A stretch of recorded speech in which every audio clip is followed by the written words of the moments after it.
want to start with some of the things that were addressed over the last hour and a half.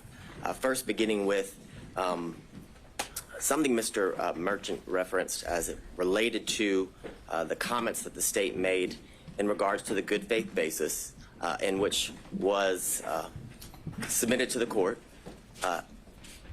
in which defense counsel claimed the evidence would show. And I would strongly bring to the court's attention that the claims that were made were material misrepresentations. And what I will say to the court, and why I say that to the court, is because the representations that were made by counsel was that Ms. Daisha Young, Ms. Sonia Allen, Mr. Dexter Bonds, Investigator Hill, Investigator Green, Investigator Ricks, all of these people would be called, and Mr. Bradley would be able to impeach their knowledge by saying that he specifically in his presence or to him said that Ms. Willis and Mr. Wade were in a romantic relationship, and that Ms. Willis and Mr. Wade were cohabitating, that they all knew that. And I would submit to the court, we didn't hear from any of those individuals. Mr. Bradley impeached no one. And I say no one because he did not impeach Mr. Wade. In order to properly impeach a witness, you have to confront the witness with the specific statements. Mr. Wade, and you can look back at the YouTube of the entire hearings of the last couple days, Mr. Wade wasn't once confronted with a statement that he claimed or said, or that is claimed that he said to Mr. Bradley. The way you properly impeach somebody, you have to confront the witness. Here would be Mr. Wade, and once he makes a statement that you believe to be inconsistent, and you have a witness who can prove that inconsistency, that's when you call that witness. And when Mr. Wade was on the stand, not once was he asked, did you tell Mr. Bradley this in a confidential conversation in your conference room that was not covered under attorney-client privilege? That was not asked. The specifics of that conversation was not asked. So any testimony that Mr. Bradley testified to is impermissible. It is improper impeachment because they did not confront Mr. Wade with it. So that's where the state would begin with the comments that Mr. Merchant made about me referencing his wife as lying. I never called Ms. Merchant a liar. I never used those words. I don't know why she made the material misrepresentations. It could be because Mr. Bradley lied to her. I don't know the reason. So, but I can submit to the court that those were material misrepresentations that were made to this court on the day a few Mondays ago, as everyone was arguing the motions to quash certain subpoenas. I'd also bring to the court's attention that during that motion to quash subpoenas, certain subpoenas, Ms. Yurdy's attorney appeared, Mr. Partridge, and he made very clear on that Zoom that Ms. Yurdy had absolutely no knowledge of a romantic relationship and absolutely no knowledge of cohabitation. Those were the specific references that he made. So what I would submit to the court is those are considered adoptive omissions that his client has made based on the statements he made because of the representations she made to him.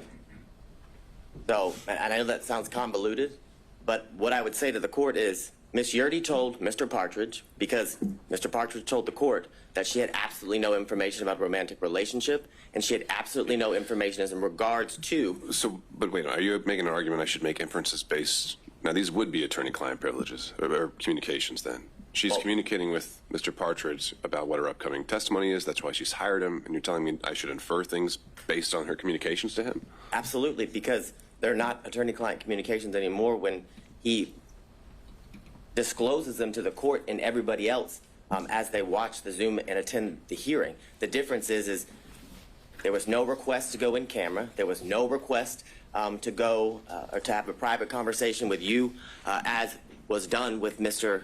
Bradley. That would have been the proper procedure. So yes, I'm asking you to infer that, 100%. I'm asking you to infer that her testimony was at best inconsistent. Because the testimony of Ms. Yurdy, when she testified, was vague, very little description when asked in a very leading manner, is it true or do you know that Ms. Willis and Mr. Wade were in a relationship from 2019 into the time you were you were forced to resign from the district attorney's office in March of 2022? She said yes. And then further, when pressed by Mr. Sadow, he talks about why she believed they were in a relationship.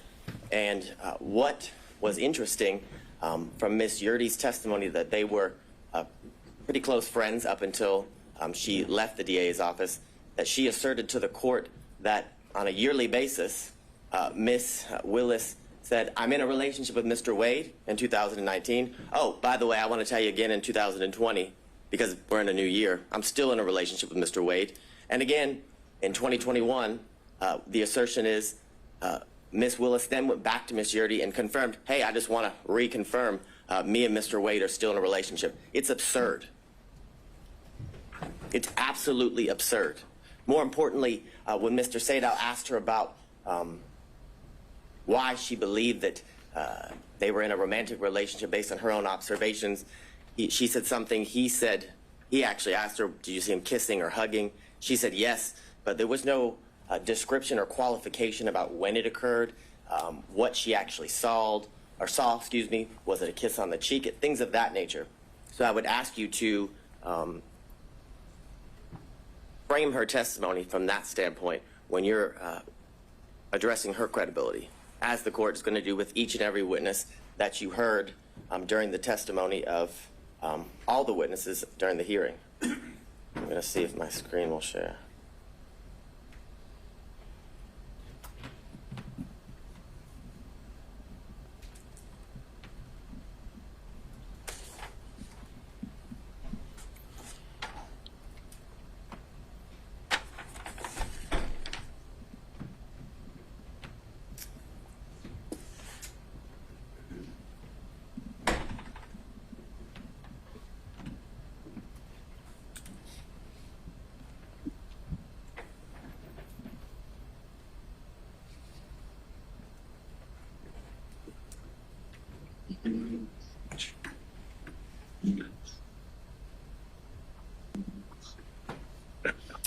Now, I want to talk a little bit about the standard and the burden here in this instance as it relates to defense counsel and the claims that they have made in the motion to disqualify.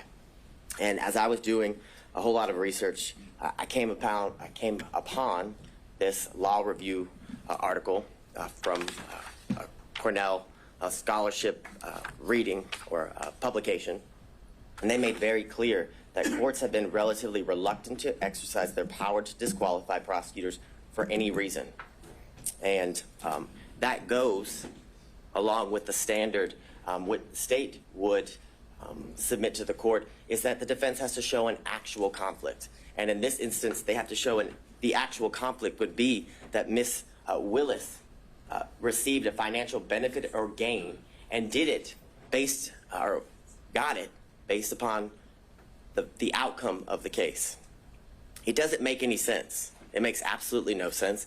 And during the 3 days of the extensive testimony of all of the witnesses and the prolonged examinations of the witnesses by multiple defense counsel, they still got nowhere.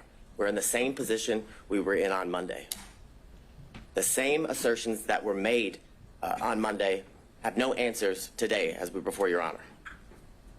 They were not able to provide any evidence as to, or to the contrary, of Ms. Willis and Ms. Wade's assertions of when their relationship began.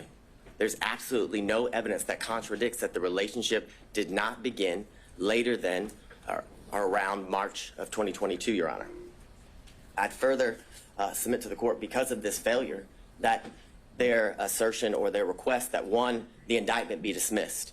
There's absolutely no evidence that the defendants in this case, their due process rights, have been harmed in absolutely any way.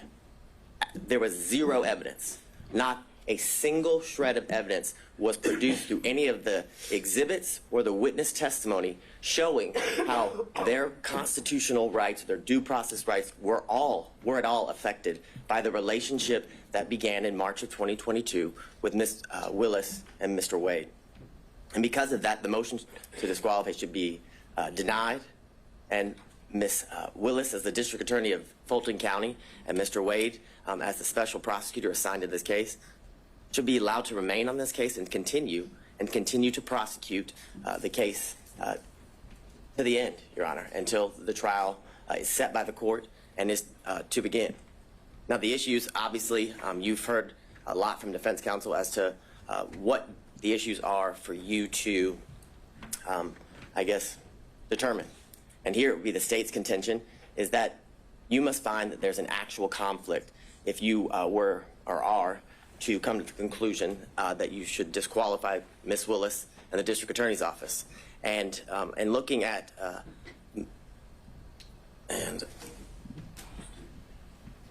what I think you're talking about, is this Ventura? it's McGlynn v. State, McGlynn v. State, 342 Georgia Appeal 170. It's a 2017 case. In that case, as it talks about the standard of proof that the defense, or the burden that the defense must show and go to show an actual conflict, is they say it's a high standard of proof, which is definitely not a preponderance of the evidence, which is a much lower burden for any party who's trying to meet that standard of preponderance. But it's clear that what the standard is that it's a high standard of proof for both when determining whether there's an actual conflict and when there's forensic misconduct that is found, Your Honor. And I want to go through some of the cases that defense counsel has referenced, as they argued here today and in their filings. And I guess the bright line standard, or the standard and the grounds for which disqualification is appropriate for Your Honor to be determining in all of the cases as it relates to disqualifying the elected district attorney is you either find that there's a conflict of interest or that there's been some sort of forensic misconduct. Those are, I guess, the two areas that, Your Honor, that is in your purview when you are looking to resolve an issue regarding disqualification. Now, in a recent case, Lee v. State, which is 224 Georgia, Lexus 31, it's a February of 2024 case here out of our appellate courts.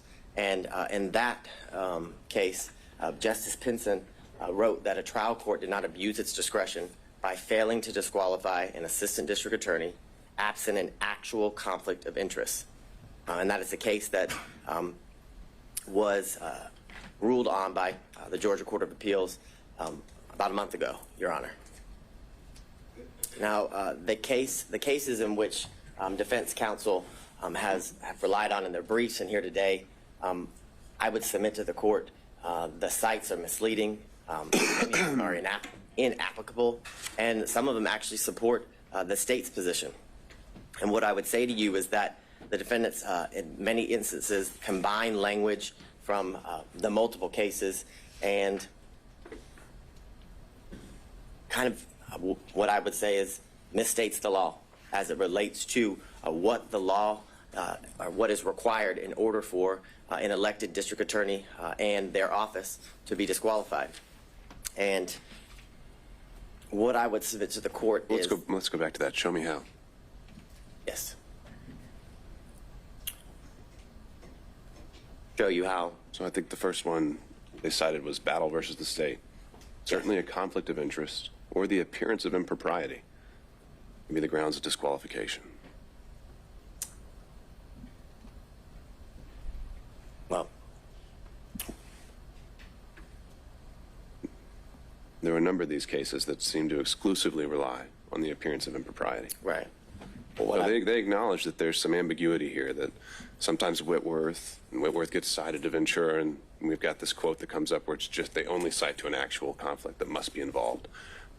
They acknowledge the ambiguity. You're saying there's no ambiguity whatsoever. I am saying that, and why I am saying that, why I would submit that to the court, is in all of those cases, they do reference the appearance of an impropriety, but they reference that because they also find there's an actual conflict in each one of those cases. So your position would be, your review of the case law, there's never been an appellate opinion that relied only on an appearance of a propriety. As it relates to a prosecutor or district attorney, yes, that is what I'm saying. What I would say is, in those cases, they do reference the fact that there is an appearance of impropriety, but they reference that fact because when you have an actual conflict, there's always an appearance of impropriety, and those are what those cases stand for.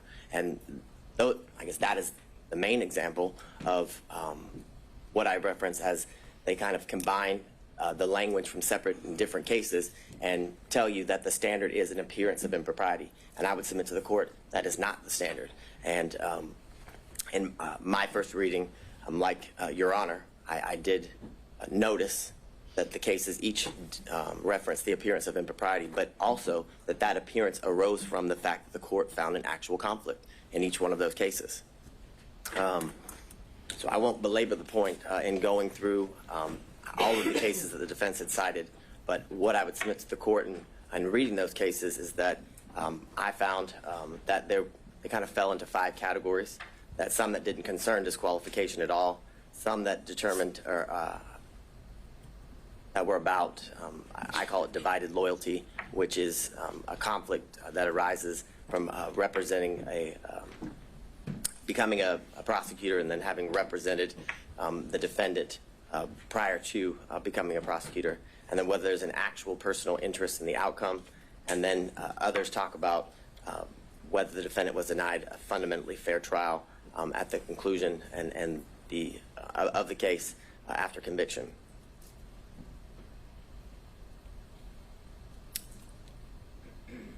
And these are some of the cases that defense counsel had cited within their brief that had absolutely no application to the issue that we're here before Your Honor today.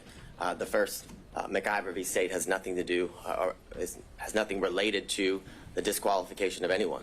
I mean, I think some of these are just relating to kind of aspiring for broad language about standards to prosecutors. So point taken there.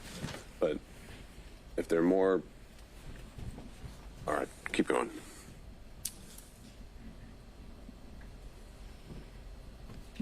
So as it relates to one of the cases that was referenced here earlier and is also referenced in some of the briefing by defense counsel is the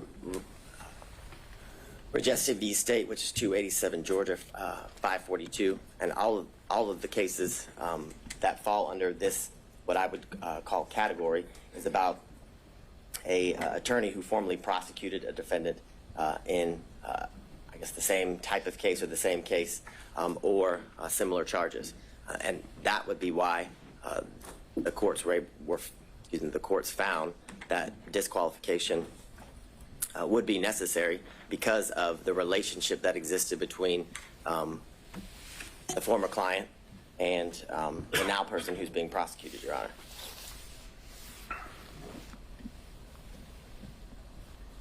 The next series of slides just goes through what has been addressed as it relates to the standard that is required when dealing with the issue of disqualification, and the state would contend and submit to the court that the defense must show an actual conflict in order to have the district attorney disqualified, and that actual conflict has to be in the form of showing that Ms. Willis, in this instance, received a financial benefit or gain in relation to the outcome of the case. Like many of the cases that involve personal interest, Your Honor, it's all based on a contingency fee, where how much they're paid, or a bonus, for example, is dependent upon the outcome of the case. That's how one is to show that there's a personal interest in the case. We have none of that here. And I would submit to the court, we have absolutely no evidence that Ms. Willis received any financial gain or benefit. The testimony was that Ms. Willis paid all of the money back in cash as related to the trips, and if didn't pay back in cash, it was all right. Let me explore this one a little bit.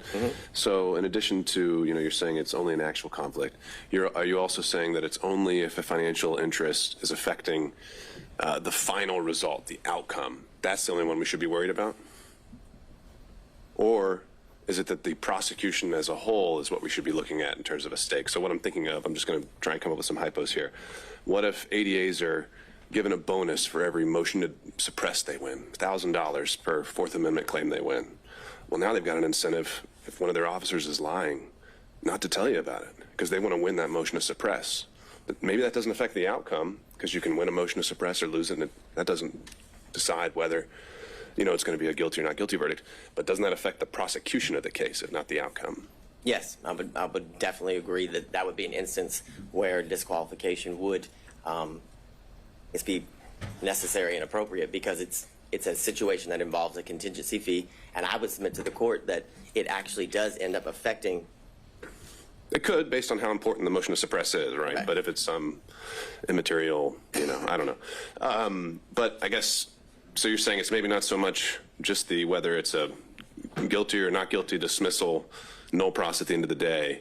It is actually the conduct of the prosecution that should be looked at throughout the course of the prosecution. Correct, as it relates to how it affects the prosecution, which I would submit to the court ultimately is going to affect the end outcome of the case. If you have a contingency fee based on winning, or how, if you win a motion to suppress and if you win, you get, a bonus, as Your Honor referenced. I think that is ultimately going to affect the end outcome of the case, because, as Your Honor just said, if there's an instance where an officer is lying, or where there isn't a good faith to go forward with that motion, the prosecutor would go forward with regardless, because of the contingency fee, which not only affects the prosecution at that point of the proceedings, but ultimately is going to affect the entire case, because if they were to win a motion to suppress, or I guess the motion would be denied and the evidence wasn't suppressed, knowing that they didn't have a good faith basis to go forward affects the ultimate outcome of the case. So I think it's twofold, as Your Honor has referenced. I think it's at that part of the procedure of the proceedings would definitely qualify for a reason necessary to disqualify a prosecuting agency, but ultimately that action during the procedure will lead to the ultimate outcome of the case being or hinging upon a contingency fee like the ones in the cases referenced by counsel and the state that are on the screen. So getting into the language again, what you just had up there with greater amusements and amusement sales. Greater amusements is one of those. You refer to the appearance of conflict as dicta. Why do you think that's dicta? I think the quote from that one is, it guarantees at least the appearance of a conflict of interest. Why is that dicta? It seems very central to the holding in the case. Because I don't disagree with Your Honor, but in that case, an actual conflict was found, and the appearance. They didn't find that. I would disagree with Your Honor.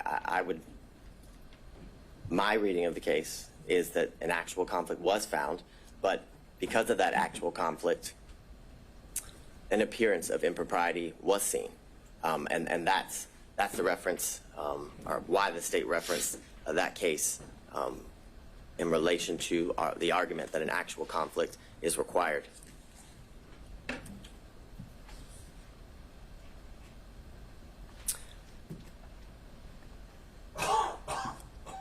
In the series of cases, Young, that was referenced by defense counsel, as well as Nichols, these state are both instances where there's a personal interest in the case due to the situation and where at one point they were opposing parties.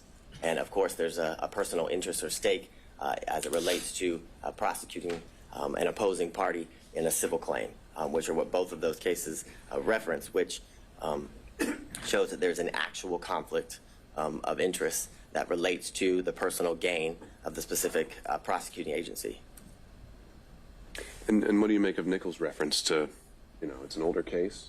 Sometimes the language can be what we're not accustomed to seeing, but there's, they refer to the metaphor of Caesar's wife, and generally when that's used as a ethical standard, that's something that goes beyond just an actual conflict, right? Isn't the beyond reproach getting more into appearance world?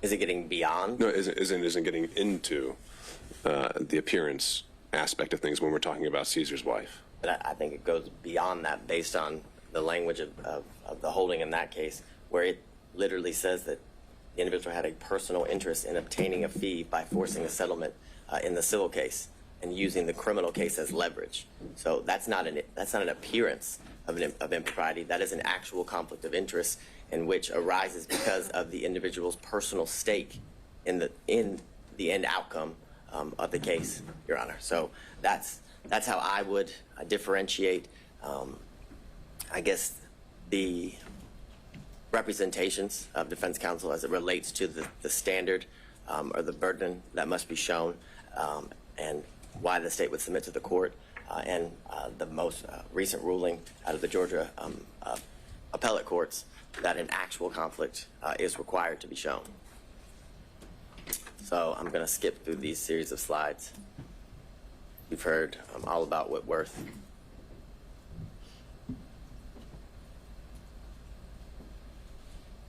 So I go back to what we referenced earlier, what's been referenced by all parties, that the grounds in which a district attorney can be disqualified is where a conflict of interest is found, and where there's forensic misconduct that is found. Those are the two grounds that are to be, I guess, are within the purview of the court as it relates to the issues here. And again, I go back to the most recent case that was Justice Pinson wrote about, and that there must be, that by failing to disqualify the assistant district attorney absent an actual conflict of interest. I think the language there is very clear, and I think it's very controlling, and I think it's purposeful, I would submit to the court, because an actual conflict of interest is what is required in order for a district attorney to be disqualified, because the cases make very clear, and through the precedent relating to this issue, that a disqualification of a district attorney is the last, for lack of better words, ditch effort that should be exercised as it relates to the court in curing certain conflicts that may arise. I think the case law is very clear that every effort is supposed to be made instead of, or I guess in lieu of, disqualifying the district attorney unless an actual conflict of interest is what's found, Your Honor. And it can't be cured.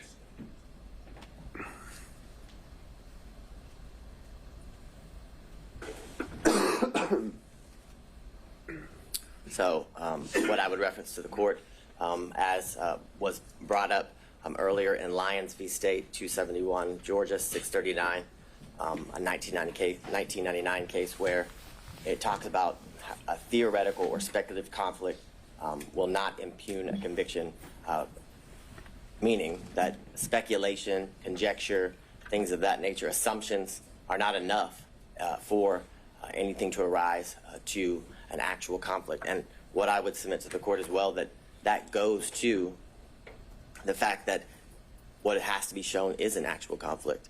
If it's speculation. Is there any qualifier there, though, that's in a post-conviction context?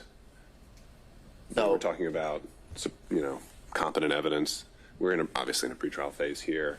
I've wondered how much import to give that sentence when we're in a pretrial realm. That's assessing whether to overturn a conviction, and usually that's kind of an entirely different standard where we assess as a totality. Was there a fair trial? Is there harmless error? I know there's no harmless error when it comes to disqualifications, but just a thought, if you have any reactions. Well, I think what Your Honor just said is pretty on point in the sense that if it's found that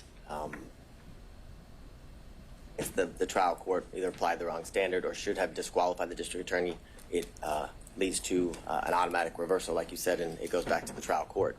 And I think that is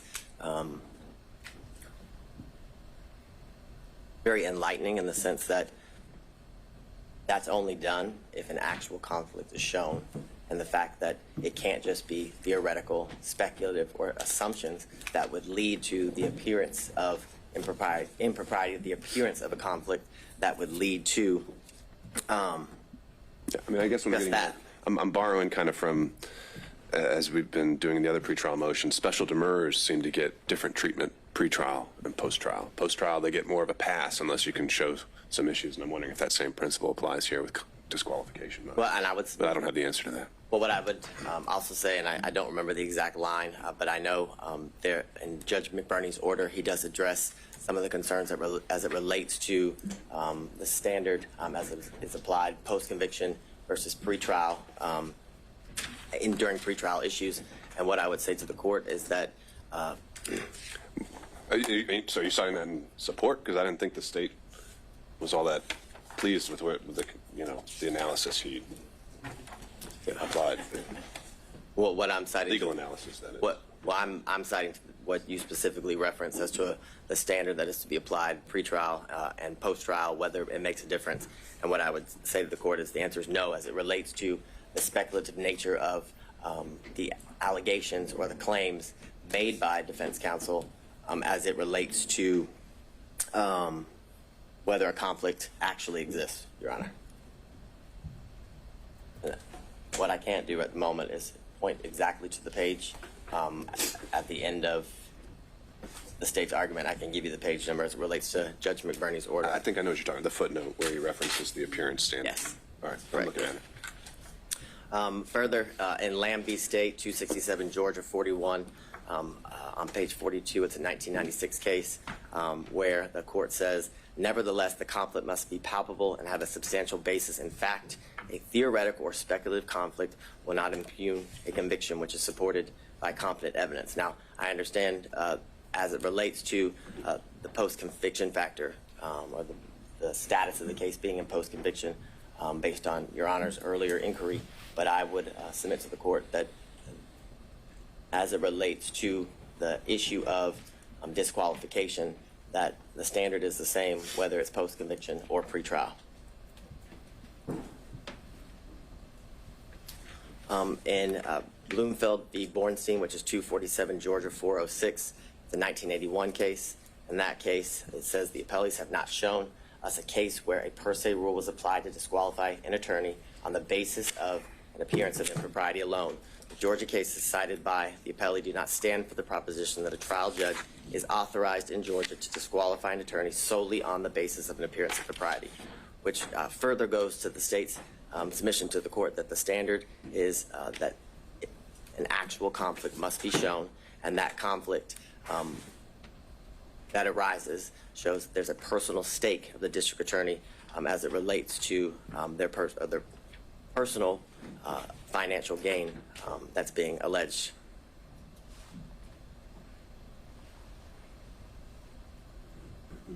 So in the case that's been referenced by all parties here today, Whitworth v. State 275 Georgia, Appeal 790 to 2005 case. In that case, it says Whitworth's complaints are largely based on speculation and conjecture. Applying any evidence standard to the record, it is clear that the trial court did not abuse its discretion in denying Whitworth's motion to disqualify Morgan based upon his personal interest in his conviction. Aren't we past the speculation and conjecture aspect of this, though? I mean, the original and the core of the financial allegation was that there is a relationship and that money has changed hands. There's maybe still an open question of where the ledger stands, but I think it was conceded that that balance could run in one way or in the district attorney's favor. Is that contested? Yes. What's not contested is that a relationship did develop between and that purchases were made back and forth. That's the state's position. That is the state's position, but they were made back and forth. The purchases were made back and forth, either to equal the money that was spent by one party or the other, and if that wasn't done, cash was exchanged in order to equal the costs that were paid by either one of the parties. Right. But that's a facted issue, whether it was, split even or whether it goes a little bit one way or another, or whether it's all the way $10,000 one way or another. That's a fact and issue as a result of the hearing, but it's no longer just the theory that money changed hands is no longer speculation or conjecture. Well, I agree that money actually changed hands is not speculation and conjecture, but whether that money that changed hands had any financial benefit or gain to the district attorney, that is all speculation and conjecture. I would submit to the court. Absolutely all speculation and conjecture to harass and honestly embarrass the district attorney based on some of the questions that were asked that had absolutely nothing to do with the proceedings that we were here. For example, the lien on her alleged house, that was highly irrelevant, had nothing to do with the proceedings and the exchange of money between the district attorney and Mr. Wade. And the point of that line of questioning was to, again, embarrass and harass the district attorney in a way that was very public, and in a way that was to impugn her character as it relates to that line of questioning in front of the court, in front of anyone watching the proceedings as it unfolded. And the language in Whitworth, I would again submit to the court, requires that an actual conflict must be shown, which is why the reference to speculation and conjecture is again referenced, because speculation and conjecture leads to or equals an appearance of impropriety, not necessarily an actual conflict, which I submit to the court is what is required based on the case law.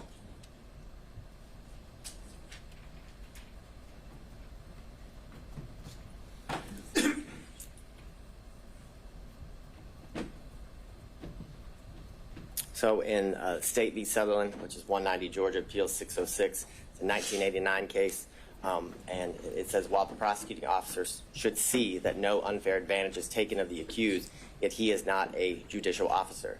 Those who are required to exercise judicial function in the case are the judge and the jury. The public prosecutor is necessarily a partisan in the case. If we were compelled to proceed with the same circumspection as the judge and jury, there would be an end to the conviction of criminals, which goes to the premise that the appearance of impropriety is to apply to judges, not prosecutors. Because if that standard was to be applied in the manner in which the Sutherland case is referencing, then there would never be a criminal prosecution, because the state is always going to appear biased as it relates to getting justice for the victims or righting the wrong as it relates to the crimes in which the defendant is been indicted or accused of.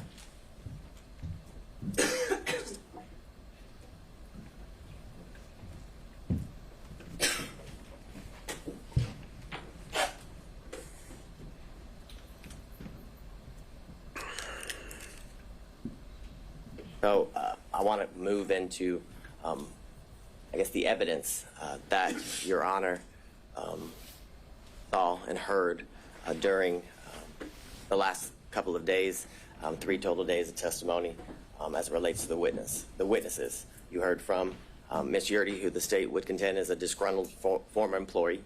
You heard from Terrence Bradley, also someone who is a disgruntled former partner.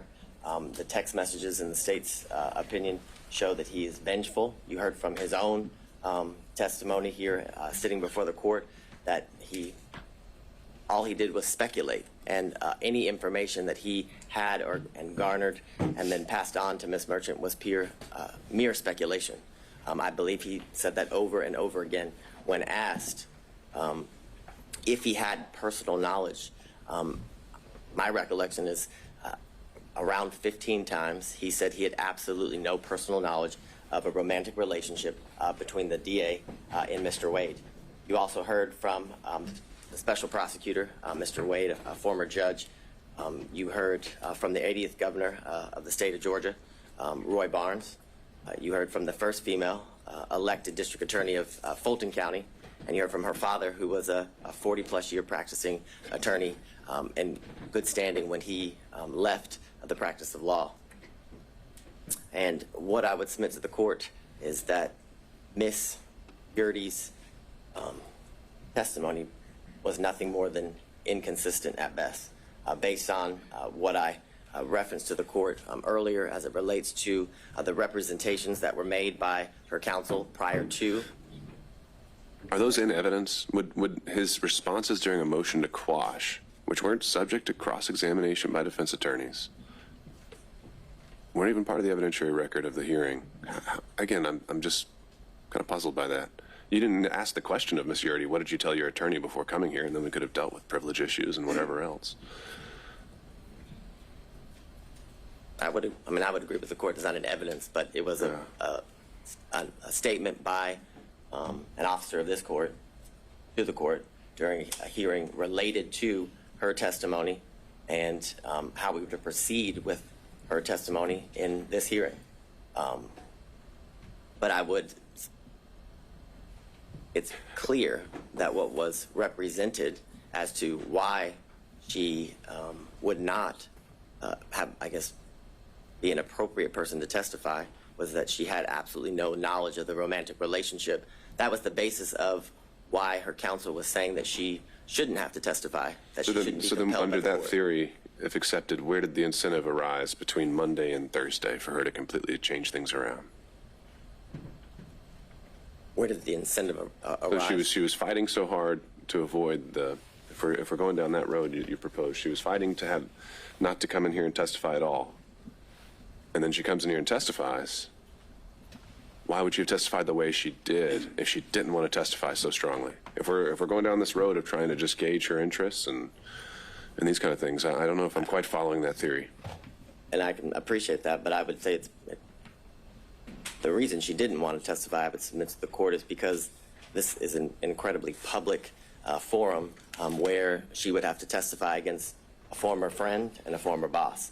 And I think the change, I wouldn't qualify it as an incentive. What I would qualify it is ultimately when she was forced to testify, right, a motive and a bias as to why she testified in the manner in which she did.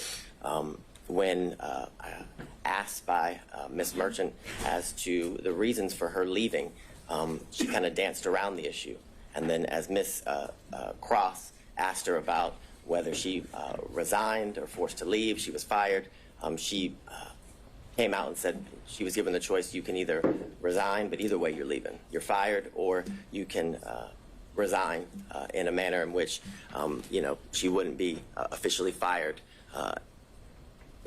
when she's trying to get future employment and things of that nature. So I would submit to the court that there's absolutely no incentive.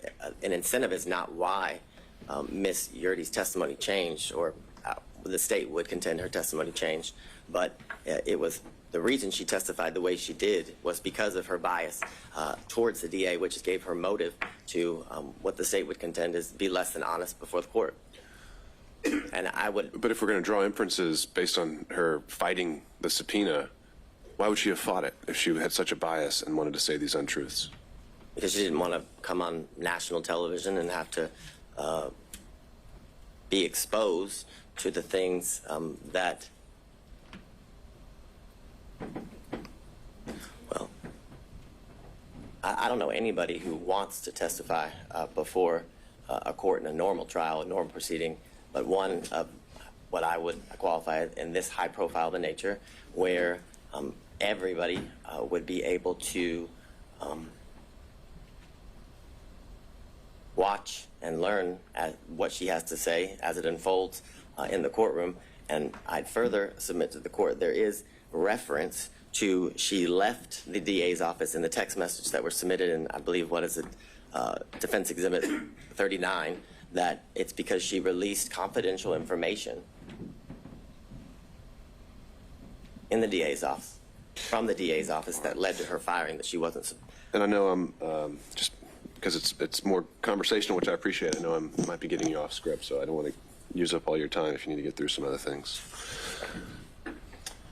Next, Terrence Bradley, and I believe the one thing that the state and defense counsel can agree on, that he was less than honest at times during the proceeding and during his testimony. He, when pressed or asked by Mr. Sadow why he was fired, he basically chalked it up to a dispute between partners. in a business. But when pressed by Ms. Cross, it was clear that that wasn't the reason. And what I would submit to the court, what has been referenced by defense counsel as baffling as to why the state would go into such a topic area. The state, as all counsel has when appearing before the court, has a duty of candor. And when Ms. Cross knew she was going to have to cross Mr. Bradley, she knew he lied. And she had a duty of candor to the court, in the state's opinion, to expose that. More importantly, it goes to his credibility and the statements that had been represented by defense counsel that he allegedly had made in the past. So it was important to bring that to the court's attention, because when a witness is testifying, the court is assessing their credibility and determined to whether to believe the veracity of the statements made by the witness or not.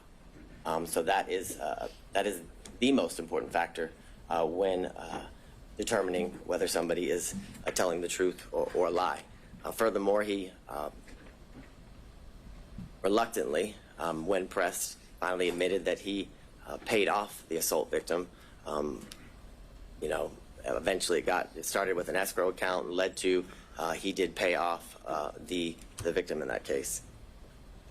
He testified over a span of 3 days, and like I referenced to the court, he must have said 15 times that he had no personal firsthand knowledge as it relates to the relationship between Ms. Willis and Mr. Wade. More importantly, when pressed by counsel, he could not pinpoint a time in which he knew that the relationship occurred.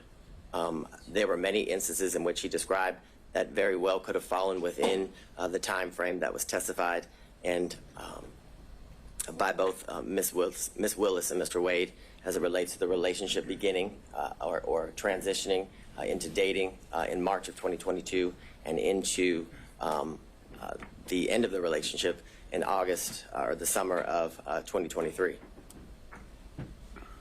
And as I referenced to the court, the statements that Mr. Bradley made, the state would contend are inadmissible hearsay as it relates to the statements that he was pressed and asked about what Mr. Wade told him, because Mr. Wade was never confronted with those statements. And in order for impeachment to be proper, he must be confronted with the specific statements that are alleged to have been made in order to impeach him. Again, Mr. Bradley had every motive to lie. I believe the text messages are kind of clear, are very clear as it relates to his disdain towards Mr. Wade, which due to the fact that he was expelled or exiled from a thriving law practice, and it was clear that the practice and Mr. Wade sided with the alleged sexual assault victim, which is clear he assaulted her due to the fact that he paid her off. And as I referenced earlier, Ms. Merchant represented to the court that Mr. Bradley had personal firsthand knowledge basically of it all, of everything, and that he would be able to basically be an impeaching machine. I think Your Honor referenced him as the star witness when you were addressing the claims that were made by Ms. Cross in relations to Ms. Merchant's representations to the court. And what I would submit to the court is that all Mr. Bradley's representations as it relates to whether or when the relationship between Ms. Willis and Mr. Wade began, and whether they cohabitated, because that was a promise that was also made, that he would be able to impeach the investigators as it relates to cohabitation, was mere speculation, gossip, and innuendo. And this is, Your Honor. The impression I got, and we can correct this while we're all here together, is that Mr. Bradley directly overheard a statement from each of these individuals that they could be impeached with. Ms. Merchant, is that accurate? Directly overheard. Which ones are we talking about? Well, essentially, that kind of seemed to be all of them. You had said Allen, Bond, Young, And then the investigators, Hill, Green, and Ricks, could all be directly impeached by statements overheard by Mr. Bradley. Yes. In reference to your question, the unequivocal answer was yes. And when Your Honor is looking through the text messages, I would submit to the court that the text messages don't even say or indicate what was represented to the court in relation to the good faith basis for this motion to disqualify as it relates to the testimony of and the ability to impeach witnesses through Mr. Bradley. What's been referenced by all counsel is Mr. Bradley's assertion of absolutely as it relates to whether the relationship existed prior to Mr. Wade's hiring. And the question in itself involves speculation because it asks, do you think it started before she hired him? And he says absolutely. He doesn't say he knows. He doesn't provide any context as to how he knows. And in these text messages and through his testimony with the court, the source of his information was unclear. What I would say to the court, as to a lot of things, other than the one conversation that allegedly occurred between Mr. Wade and Mr. Bradley, and I would submit to the court that that conversation never occurred. That would be the state's contention. And how do we know that? We know that because that conversation was not confronted, or Mr. Wade was not confronted with that conversation. And that is evidence circumstantially, and I'd even say direct, as to that conversation not existing. Because based on the representation made by defense counsel, it would be clear that that would be a conversation that would have been relayed to, because it wasn't privileged, as Your Honor found, that would have been relayed to Ms. Merchant. And if that conversation happened, you better believe that would have been a conversation that defense counsel would have confronted Mr. Wade with and against. And the reason they didn't do that was because it didn't exist. Again, you heard from Mr. John C. Floyd III, the district attorney's father. As Your Honor heard, he was a well-respected member of the legal community for over 40 years. But the importance of his testimony was to provide the court with corroboration as it relates to the years leading up to the relationship that transitioned into dating between the district attorney and Mr. Wade. What he testified to is that he moved into her South Fulton home in 2019. The evidence of his moving into that home at that time was his Georgia driver's license, official government document. He further testified that not only did it wasn't that just Ms. Willis and himself live at the South Fulton home, but that he often would see on numerous occasions the significant other of Ms. Willis that was not Mr. Wade. He referenced that that person had a nickname of Deuce, and that he kept a lot of his belongings in the garage of Ms. Willis. He specifically said he kept a lot of his disc jockey equipment, is how he referred to it when before the court. He made very clear that he had never seen Mr. Wade at the South Fulton home that is owned by Ms. Willis. He made clear that he lived in that home with Ms. Willis and Ms. Willis alone, other than her two daughters who would occasionally visit that home until after February of 2021. But what precipitated the soon move of Ms. Willis to what I would reference as safe houses for her protection was a protest that occurred before her home in February of 2021. He then expressed to the court that Ms. Willis moved in the spring of 2021, and that due to these threats that were taken very seriously, he had only seen his child 13 times. He said, in reference to the questions by defense counsel that were in a,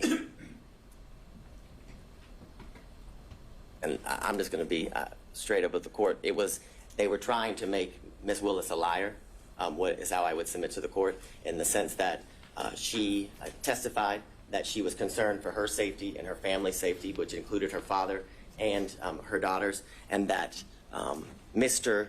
Floyd remaining in that home kind of rebutted all of that, made it so it wasn't true.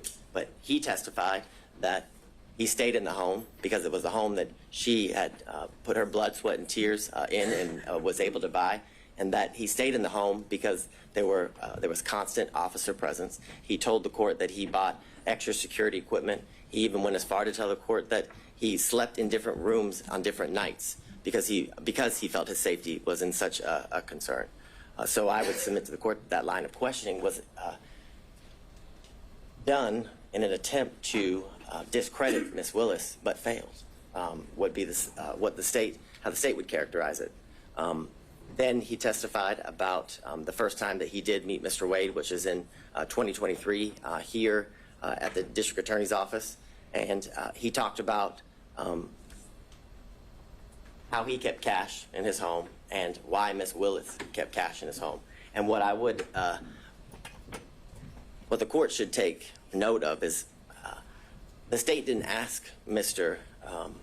Floyd about the cash in his home. That came out through the cross-examination of defense counsel. So there was, I guess, an implication that Mr. Floyd only did so due through his preparation with the state and his hearing and seeing news articles and clips related to the testimony that had occurred prior to him. But I would submit to the court that it's telling that that information came out through questions that were asked by defense counsel, which gives credibility to the statements that were made. And he further explained as to why he taught his daughter to keep cash in the home as it relates to financial independence and having a safety net. It was further testified that he had multiple safes and that he gave Ms. Willis his first lockbox, or her first lockbox, for situations as she described when she was testifying. And what I want to make clear is during Ms. Willis's testimony, it was pressed about the cash and where she kept it, and did it follow her, where she laid her head, and things of that nature, trying to further discredit the practice that she had as it relates to keeping cash in her home and why she had the ability to pay cash to Mr. Wade and other people and for other situations. And what the court should take note of is that there was no evidence that controverted that at all. Where was the evidence that controverted Ms. Willis's claim and practice of keeping cash in her home? There was none. In fact, the only evidence it was substantiated through the testimony of her father, Mr. Floyd.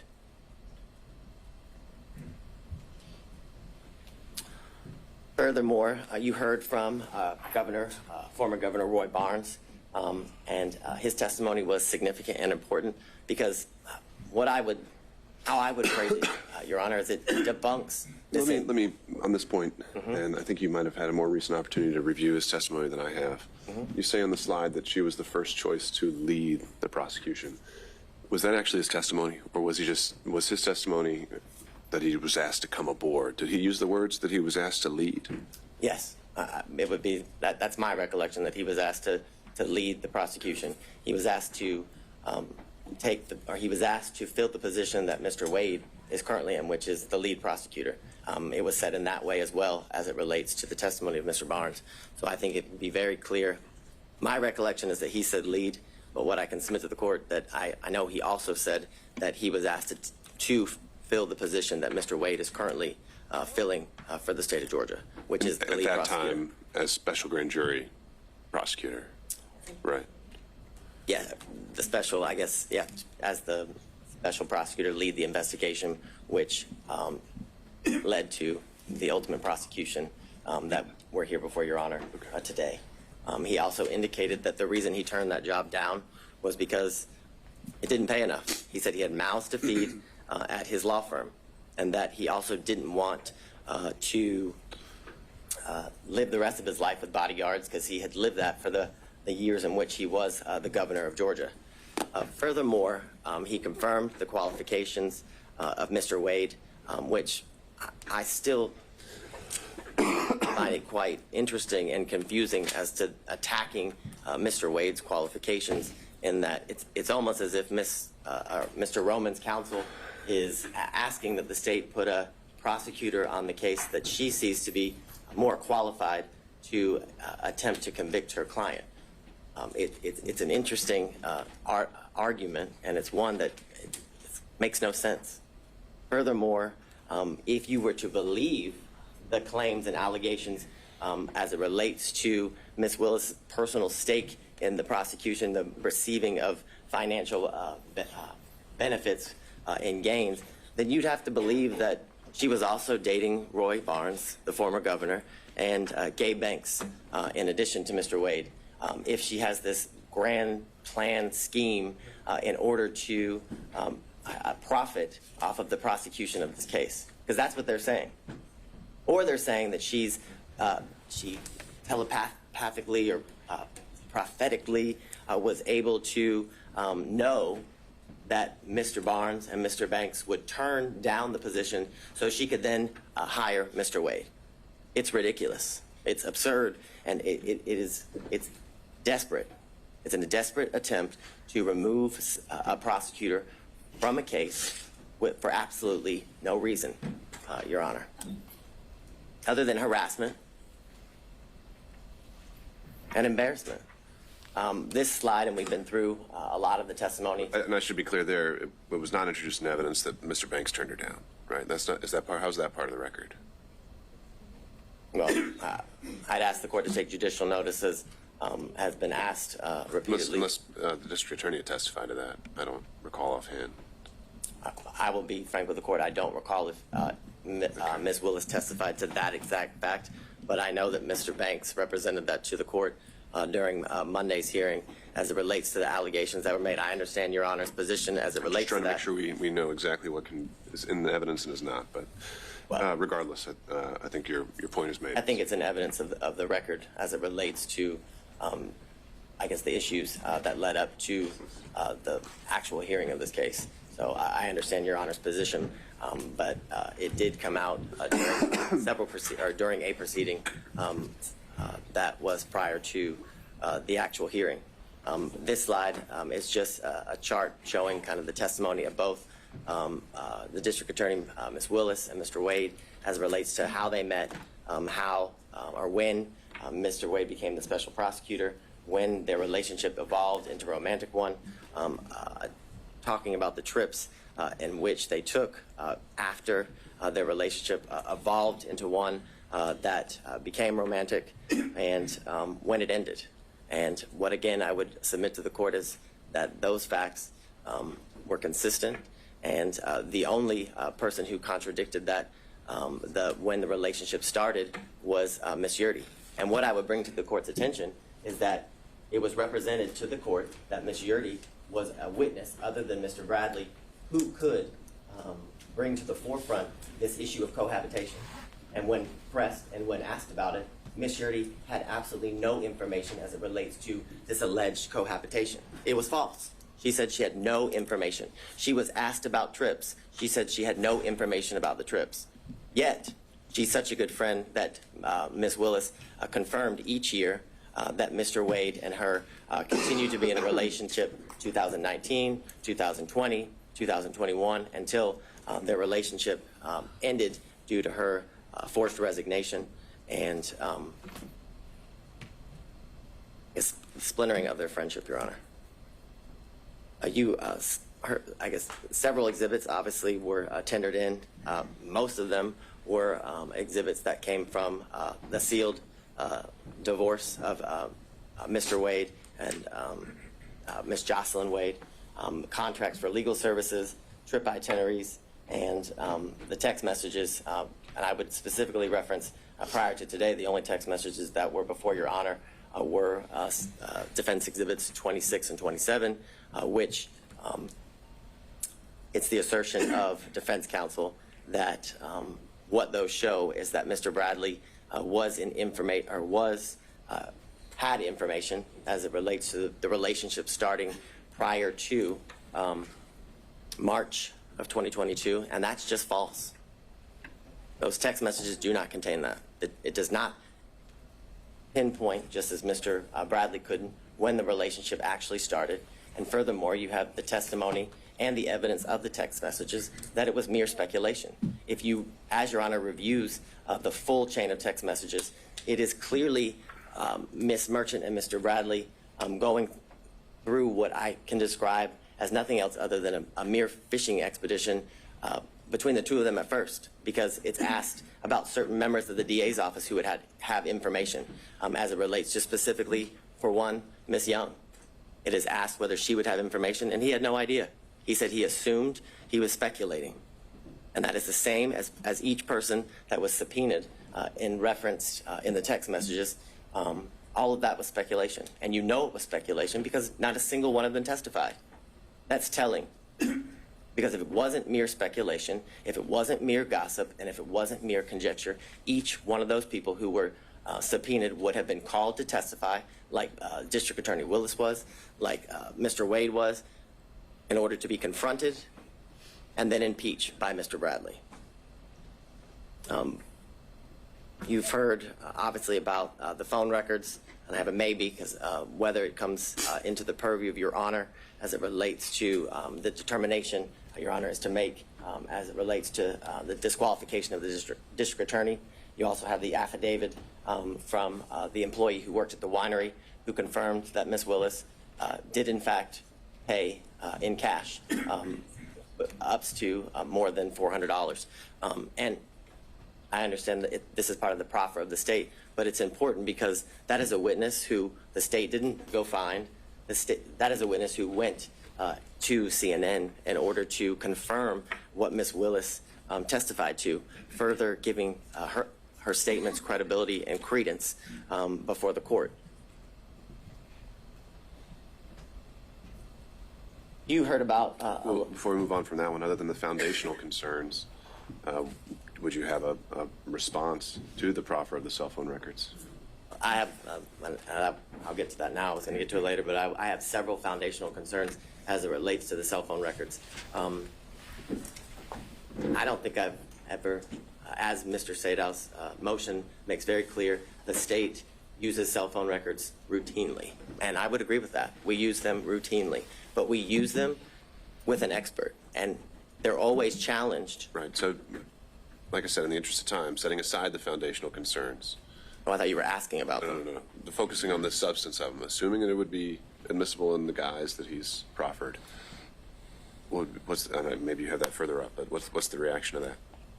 So what I would say initially is that due to the fact that they were analyzed by someone who was a non-expert, the analyzation of those cell phone records were not properly peer-reviewed.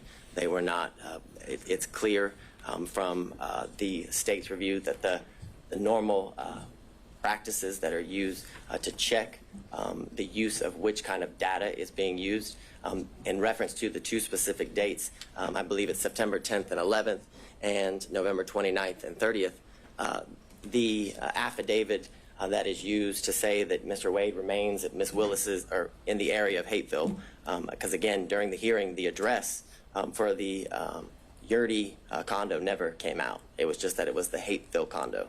The actual phone number for Mr. Wade was never established. And the documents that were provided to the state that were certified business records did not have a subscriber page. So we have no idea that the number belongs to Mr. Wade. Now, I understand Your Honor wants to look past the foundational issues, and I can appreciate that. But the foundational stuff is very important as it relates to the admissibility of the records. No doubt about that. But if somewhere how they were able to survive those foundational concerns, do you have any reaction? Yes, I do, and I will skip forward so I don't. So what's interesting is that the records that were provided they start in January of 2021, and they go, I believe it's to November 30th, I think is what of 2021, the span of the records. And you heard from all of the witnesses, including Ms. Yurdy, that Ms. Willis did not move into the Hateville address until April of 2021. That was the testimony from all of the witnesses, April of 2021, and that she lived in her South Fulton home from when she met Mr. Wade in October of 2019 up until when she had to move. And the assertion by defense counsel is that Mr. Wade and Ms. Willis began a relationship right after they met in October of 2019. What's interesting and what's telling is that Mr. Wade's handset doesn't once appear in anywhere near the area of her South Fulton home, but they're dating, but they're in a serious relationship. And if you were to believe what the defense counsel says, that they have been in a relationship from October of 2019 up until she moves in April of 2021. So, you know, a year and a half or so, but he never once enters the area of her home. But they want you to believe that that's a lie, which is why counsel for defense continued to press District Attorney Willis and Mr. Wade as to whether he had ever been to that South Fulton home. Well, this corroborates that that was not a lie, that he had never been to that home, and it's more than suspect if you've been in a relationship, as they claim, for all this time, but never once went to the house. So I think that's telling. What I would also bring to the court's attention in the state's initial review of the records, that from January of 2021 to March of 2021, those times when Ms. Willis did not live again at the Hateville address, she didn't move there until April of 2021, that his handset appears in that area 23 times. Sure. Why How do she's not you living reconcile that with his testimony that was alluded to, I think, by opposing counsel, the reasons he gave for being in the area? Well, Would those line up to 23 times? I think, you know, well, I didn't give him too many reasons for being there, right? Well, I think that's the point. I would say yes, that is the point.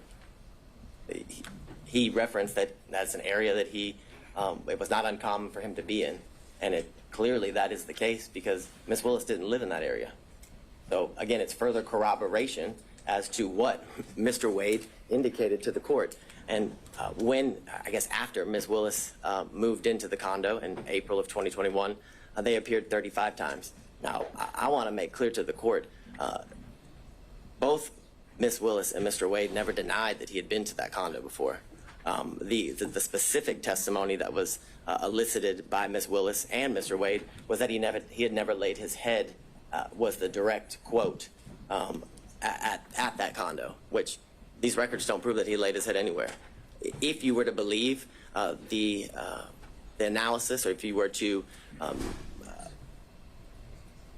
give credence to what the non-expert says as it relates to Mr. Wade's handset in September and November for the 3 to 4 hours that the phone is alleged to have remained, that doesn't disprove anything that was testified by both Mr. Wade and District Attorney Willis.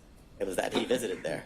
The specific hours of their visits was not something that was pursued during the questioning of both of the parties. So what I would also submit to the court is that if you look at the days as it relates to in September and November, the use, the type of information that is used to make the plots for the longitude and latitude of the handset is data records. It's not voice records. It's not SMS or text messages. It's data records. And it is not uncommon for an expert to testify as it relates specifically to AT&T records that actual data record is unreliable as it relates to the location of the handset due to the type of information that it is, that it's data. It's not the voice and the SMS, which I know, Your Honor, as has been referenced, was a prosecutor not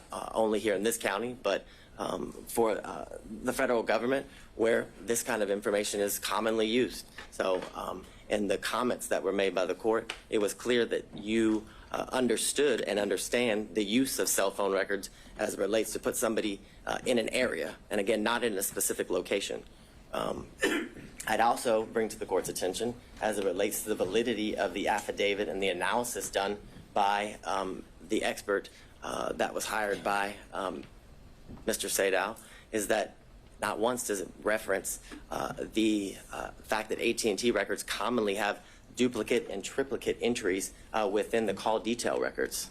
That is something that is commonly seen, And that is something that is seen in these records. And that is something that leads to the incorrect number of times that has been alleged that Ms. Willis and Mr. Wade were in communication through text and voicemail. And I'd also submit to the court that that number doesn't prove anything again, doesn't prove that anybody's in a relationship. It proves that they were in communication with each other. And I think Your Honor can use your own life experience as it relates to people you work with or friends that you are close with, and the number of times that you make calls to any of those people. I can submit to the court that I have a friend who I have been friends with for 15 years, and she worked in the office previously with me. And based on our professional relationship and our personal relationship, the friendship that we had had and still have, that we talk 30 times a day. So and that doesn't mean we're in a relationship. So the assertion that the number of times that Ms. Willis and Mr. Wade have spoken to each other, whether it's through text message or phone, it has no validity as it relates to them being in a relationship.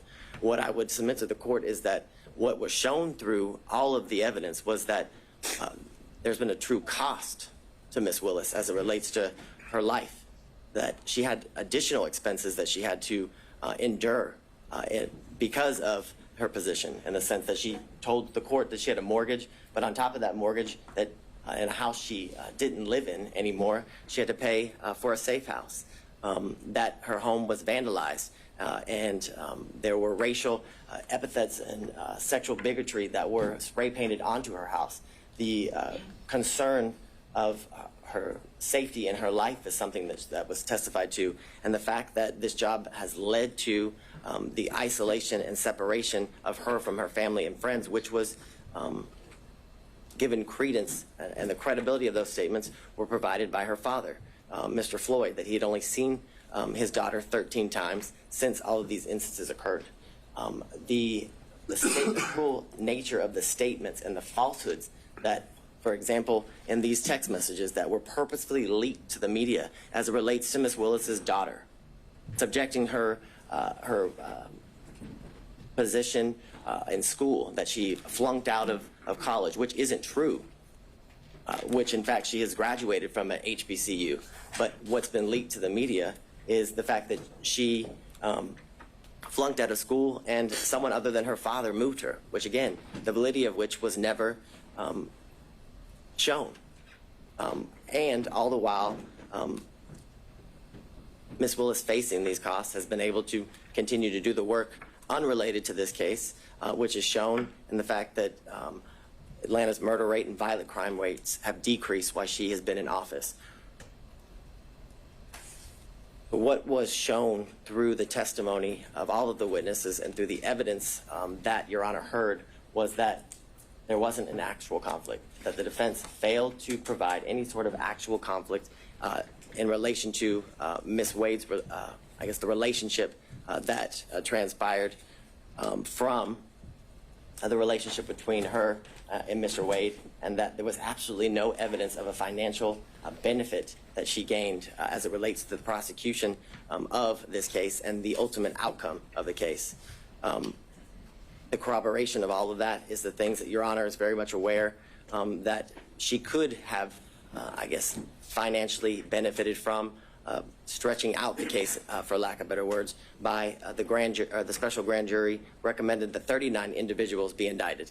But through her sifting through the special grand jury's report and all of the evidence with the team that indicted the case, they only went with 19 of the defendants, which had she gone with all 39, based on the defense counsel's assertions, would have given her the opportunity to certainly find these financial gains that are claimed through the allegations of defense counsel.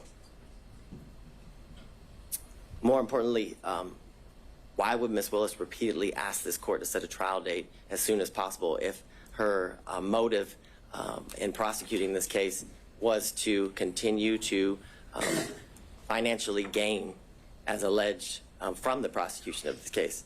It doesn't line up. It doesn't make sense. And it doesn't make sense for a reason, because it doesn't exist. More importantly, this office has multiple RICO and as well as large-scale cases like this one, and much larger. And they also have, there's a lot of high-profile prosecutions.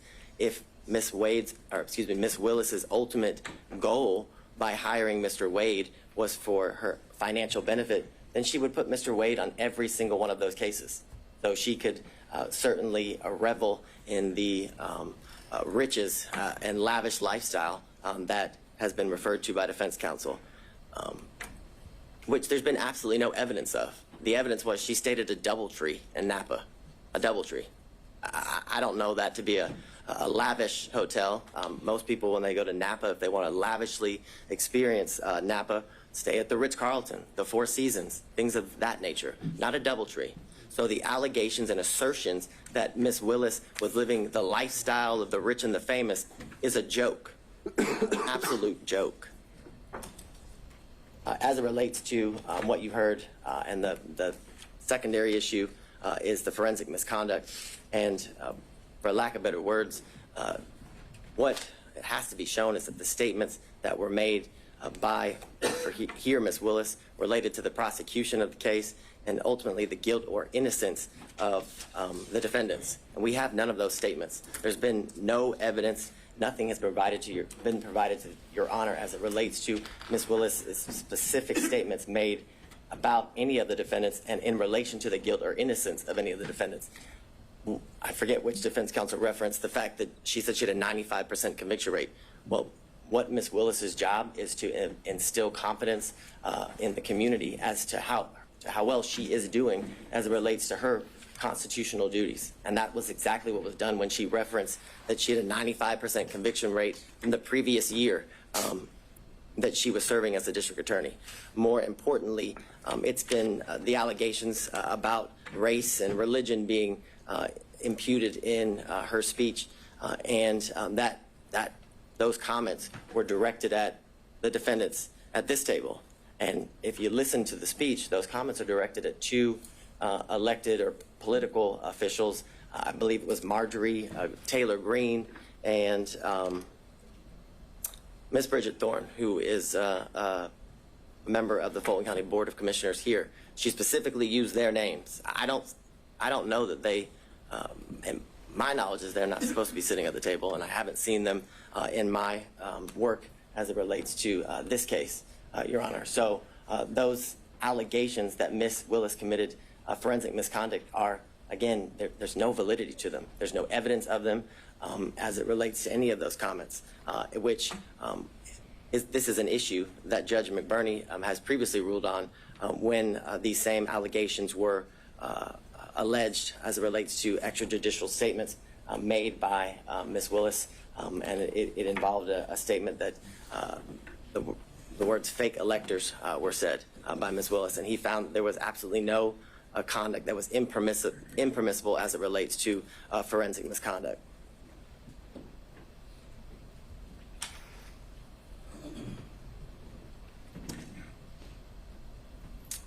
And I guess to drive home the point, at no point in any of the statements that were made and that are alleged here as it relates to the speech that she made at the church, at no point did she mention the guilt or innocence of any of the defendants. She, again, was merely responding to comments made by Marjorie Taylor Greene and Bridget Thorne, two other political officials, therefore making her comments not even close in the realm of any sort of forensic misconduct. What I find interesting is that defense counsel wants to make these allegations that Ms. Willis committed this forensic misconduct by the statements that she made in her defense as two unrelated, in this case, public officials criticized the job that she was doing. And, I find the hypocrisy interesting in the sense that we've had video proffers released to the media by defense counsel, emails between counsel released to the media by defense counsel, statements have been made by defense counsel. in relation to this case. We had the unredacted version of the cell phone records of Mr. Wade released to the media by defense counsel with his private and personal information causing the threat of harm to both Ms. Willis and Mr. Wade to increase. The most recent instance was the text messages that Your Honor hadn't ruled on their admissibility prior to their release, and it was made clear during the hearings that the ability to get those, the full chain, was something that they were unable to do. But they figured a way, and the minute they figured a way, they released it, the information to the media, simultaneously with turning it over to the state and the court. For all the reasons obviously stated before Your Honor, that this motion should be denied because the legal requirements that are required in order for the district attorney to be disqualified have not been satisfied. The defendants have failed to raise any issue legally or factually to satisfy the legal standard for disqualification. They must show an actual conflict. They've been unable to show that the prosecution of this case was at all a result of political bias, which has been accused, or accusations have been made, as well as demonstrated that the prosecution of this case was motivated by any means or any way because of malicious prosecution. And they haven't been able to prove that this case was one of selective prosecution for political benefit or gain. All allegations that have been made during the course of different hearings and the procedures as it relates to this case. What I would leave the court with and how the state started the argument is that courts have been generally unreceptive, if not hostile, to attempts to disqualify prosecutors based on pervasive and institutional conflicts, which makes clear that the burden, that the standard is very, very high that must be met in order for an elected district attorney to be disqualified. And that burden, that standard has not been met. An actual conflict has not been shown. And more importantly, in conjunction with that, there's been absolutely no evidence that the district attorney has benefited financially at all, but benefited financially in conjunction with any outcome, whether it be now or ultimately as it relates to the prosecution of this case. And because of all those reasons, Your Honor, we would respectfully request you deny defense counsel's motion to disqualify the elected district attorney, Ms. Fani Willis.